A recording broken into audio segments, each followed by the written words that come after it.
आंबा उत्पादनात मोठी घट झालीय.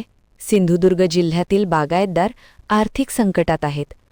यंदा सिंधुदुर्ग जिल्ह्यातील आंबा बागायतदार आणि व्यापारी पीक कमी झाल्यामुळे हवालदिल झाले आहेत.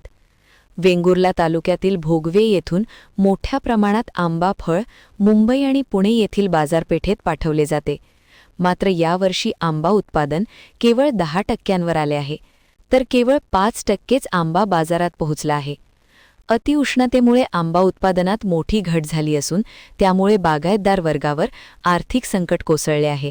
त्यामुळे सरकारने बागायतदारांना योग्य मदत देऊन दिलासा द्यावा अशी मागणी होत आहे. मी भोगवे गावातील एक आंबा बागायतदार महेश सामंत, वेंगुर्ले तालुका.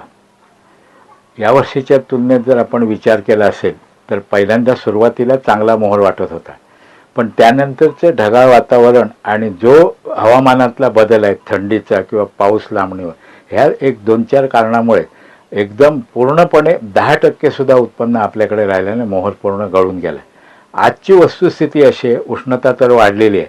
दरवर्षी आपल्या ज्या तुलनेत आपल्याकडनं माल वेंगुर्ला तालुक्यातनं जायचं किंवा माझा वैयक्तिक माल मुंबई पुणे या ठिकाणी जायचा, ह्या तुलनेत 5% सुद्धा माल जात नाही आणि तो वाचवण्यासाठी आम्ही आटोकाट प्रयत्न करतोय, परंतु त्याला यश येत नाही आणि आर्थिक संकटात शेतकरी सापडलेला मी स्वतः तर आहे.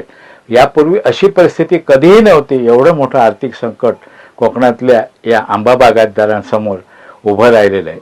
त्या निसर्गाने साथ दिली नाही, तर शासनाला आम्ही या दृष्टीने विचार करून शासनाला सांगतोय की गांभीर्याने या गोष्टीचा विचार करून कुठेतरी आम्हाला मदतीचा हात देऊन कुठेतरी स्थिर स्थावरता येण्यासाठी शेतकरी एक पुढच्या ह्याच्यासाठी वाटचाल करण्यासाठी कुठेतरी स्थैर्य द्यावे, अशा प्रकारचं या माध्यमातून शासनाला आमचं आव्हान आहे.